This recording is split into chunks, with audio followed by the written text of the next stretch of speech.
오늘 우리가 읽은 요한계시록 14장 14절로 20절 말씀은 7구절밖에 안 되지요. 짧은 말씀입니다만은 이 구절 안에는 2번이나 되는 추수를 통한 하나님의 심판의 내용이 담겨져 있습니다. 심판의 내용이 2가지가 담겨져 있는 것이죠. 첫 번째 추수는 곡식 추수입니다. 그리고 2번째 추수는 포도 추수입니다. 이 2번의 추수를 통해서 하나님께서 심판하시는데 그 심판의 내용은 구원과 그 다음에 하나님의 징계의 심판이 된다라고 하는 것이죠. 우리가 신앙생활하면서 하나님의 심판 이런 표현을 자주 들어왔습니다. 오늘 이 말씀을 통해서 이 하나님의 심판이 무엇을 의미하는지 우리가 좀 더 깊이 잘 살펴볼 수 있기를 원합니다. 자, 우리가 첫 번째 살필 말씀은 15절과 16절입니다. 다 우리 찾아서 함께 읽으십시다. 15절, 16절입니다. 찾으셨죠?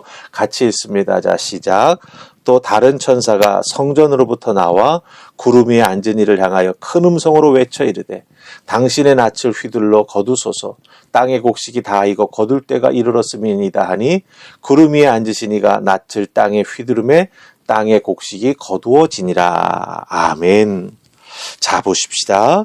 성전에서 나온 천사가 인자, 즉 예수 그리스도를 향해서 하나님의 말씀을 전합니다. 여기서 잘 봐야 될 것은 심판의 명령은 하나님께로부터 온다라고 하는 것입니다. 특히 땅의 곡식이 다 익어서 추수할 때가 되었다라고 하는 것을 하나님이 보시고 판단하시고, 즉 인간들의 죄악이 이 땅에 가득 찼다라고 하는 것을 하나님이 보시고 때를 정하시는 것이죠. 그 하나님의 정하신 마지막 심판이 임하게 된다라고 하는 것을 의미합니다. 그런데 우리가 이 15절 16절 말씀을 보면서 한 가지 드는 의문이 있죠. 그게 뭐냐면 이 낯으로 베어지는, 즉 예수 그리스도의 낯으로 베어지는 곡식은 누구를 의미할까라고 하는 거예요. 누구를 의미할까? 구원받는 자인가? 멸망당해 죽는 죄인인가라고 하는 것이죠. 구름 위에 앉으신 예수 그리스도께서 낯을 휘둘러서 거두어 드리는 곡식은 환난을 견디고 믿음으로 끝까지 이겨낸, 정말 그 믿음의 열매를 잘 맺는 성도들을 의미합니다. 그 성도들을 우리 주님께서 낯으로 잘 베어가지고 천국으로 모아 드리는 것이죠. 요한복음 4장 35절 말씀 보면은요, 예수님은 밭을 보라 희어져 추수하게 되었도다 라고 말씀하셨습니다. 구원받을 사람들을 익은 곡식에 비유한 것이죠. 그래서 희어진 곡식을 보고 이제 추수하게 되었다라고 말씀하시는 걸 보게 됩니다. 마가복음 4장 29절에서도 예수님 이렇게 말씀하셨습니다. 열매가 익으면 곧 낯을 대나니 이는 추수 때가 이르렀기 때문이다 라고 하셨습니다. 성도들을 천국으로 모아드리기 위해서 특별히 환난과 핍박을 믿음으로 견디며 끝까지 싸워 이긴 하나님의 사람들을 하나님 앞으로 모아들여 귀한 천국 잔치에 참여하게 하기 위해서 예수님은 그 곡식, 즉 성도들, 믿음을 지킨 성도들을 잘 하나님 앞으로 인도해 주신다라고 하는 것입니다. 잘 보십시다. 이 추수가 알곡, 즉 하나님의 구원의 은혜를 더디면 성도의 입장에서 보면 거두어 들여져서 구원을 받는 것이죠. 하지만 쭉정이 같은 존재, 즉 예수 그리스도 제대로 잘 믿지 못하고 죄악 가운데 지냈던 세상의 많은 사람들, 그 사람들 입장에서 보면은 이 추수는 멸망받는 것입니다. 성도된 우리, 주님이 알곡을 모아 곡간으로 들이신다라고 하는 것, 그때가 반드시 온다라고 하는 것을 이 말씀을 통해서 우리는 알아야 합니다. 아, 이게 우리에게 다가오는 하나님의 심판이구나. 하지만 우리는 예수 그리스도를 믿고 믿음을 잘 지켰기에 이 심판에서 오히려 하나님 앞에 나아가는 구원의 은혜를 덧입게 되는구나 라고 하는 것을 꼭 기억하시고, 여러분의 믿음을 정말 올곧게, 그리고 어렵고 힘든 순간 닥칠 때마다 믿음으로 기도하며 이겨내는 여러분들 다 되실 수 있기를 주님의 이름으로 축복합니다. 아멘. 자, 그 다음에 이제 두 번째 추수는요, 오늘 말씀 속에서 보면 17절부터 해가지고 20절까지 쭉 나오는데 이 포도 추수, 우리 18절부터 20절 석절을 함께 읽으면서 그 내용을 좀 함께 살펴보십시다. 18절부터 20절입니다. 자, 읽습니다. 시작. 또 불을 다스리는 다른 천사가 제단으로부터 나와 예리한 낯을 가진 자를 향하여 큰 음성으로 이르되 내 예리한 낯을 휘둘러 땅에 포도송이를 거두라. 그 포도가 익었느니라 하더라.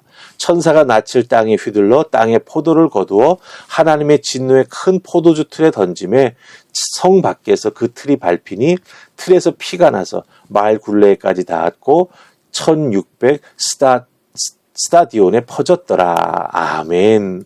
자, 우리가 지금 18절부터 해서 20절 말씀까지 읽었습니다. 이 말씀 잘 보면 또 다른 천사가 하늘에 있는 성전에서부터 나오는데 그 손에는 예리한 낯을 가지고 있었습니다. 그런데 다른 천사, 즉 불을 다스리는 천사가 이 낯을 가지고 있는 천사에게 뭐라고 말합니까?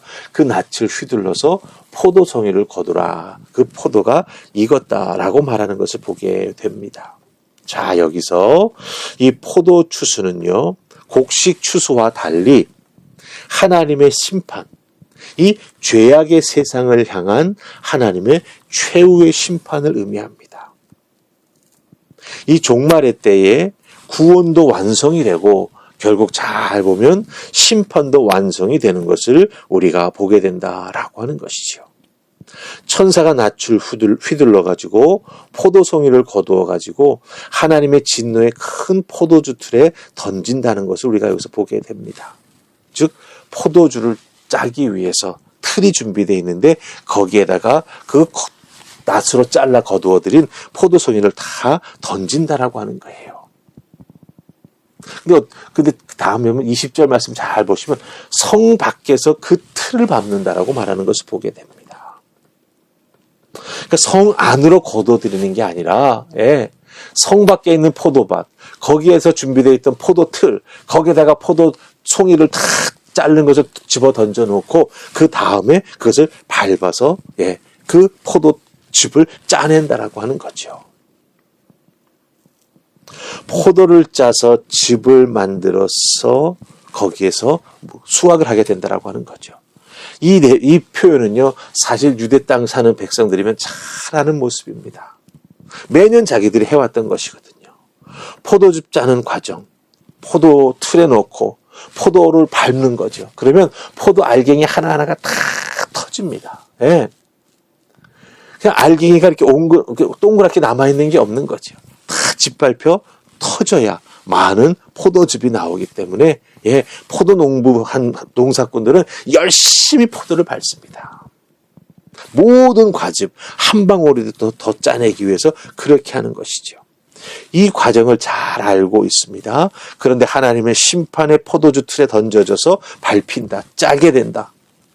그것이 얼마나 정말 고통스럽고 힘들고 아프다라고 하는 것을 다 알 수가 있게 된다라고 하는 거죠. 즉 악인은 살아남을 수 없게 된다라고 하는 것을 여기서 보여주고 있다라고 하는 것입니다. 그런데 그 포도주 틀에서 피가 나옵니다. 그 피가 흘러나와 가지고 1600 스타디온에 퍼졌다라고 말하죠. 여러분들 그 스타디온의 성경 보면은 표시가 돼 있죠. 성경책 제일 밑에 보면은 이 스타디온은 길이를 말하는데 한 스타디온은 약 192m가 된다고 합니다. 그럼 192m 곱하기 1600 그러면 얼마라고 숫자가 나오겠죠. 그만큼 흘러갔다? 아닙니다. 이건 상징적인 의미로 그만큼 이 심판의 피, 즉 심판받은 자들의 피가 땅끝까지 흘러넘쳤다라고 하는 것을 의미합니다. 그만큼 아직도 구원받아야 될 자들이 참으로 많이 남아있다라고 하는 것을 우리에게 보여주고 있다라고 하는 거죠.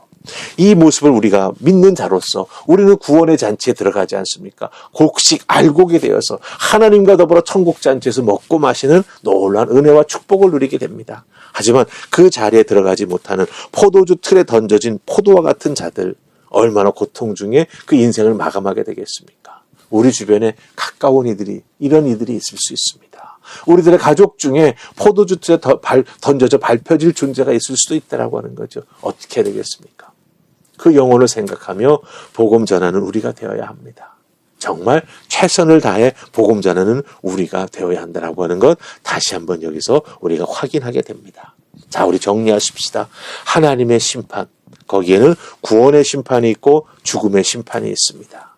예수 믿고 구원받은 우리들, 그 믿음을 환난과 핍박의 마지막 때까지 잘 견뎌 이겨낸 우리들에게는 참으로 귀한 구원, 하나님의 천국잔치에 참여하는 구원의 은혜가 주어지지만 그렇지 못한 자들에게는 결국은 죽음의 심판이 온다라고 하는 것이죠. 그러니 우리에게 있어서는 예수 믿는 그 은혜, 보혈의 은혜를 의지하면서 그 보혈의 은혜를 사모하면서 끝까지 신앙생활에 나아가는 우리가 되어야 한다라고 하는 거 꼭 기억하시고 여러분의 삶의 자리에서 오늘도 기도하시면서 하나님, 이 말세지 말에 내 믿음을 잘 지켜나가는 하나님의 사람 되게 하시고 특별히 복음을 전해야 될 기회가 있을 때 열심히 전하는 우리 모두가 되게 하여 주시옵소서. 기도하며 하루하루를 승리하는 여러분 되시기를 주님의 이름으로 축복합니다. 아멘. 우리 기도하십시다.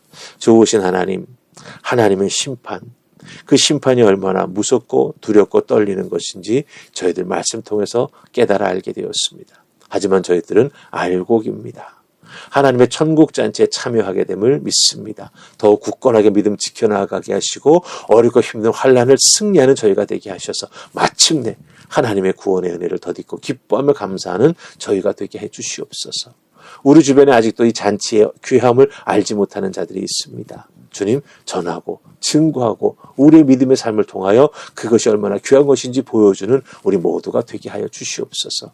감사하옵고 예수님 이름으로 기도하옵나이다. 아멘.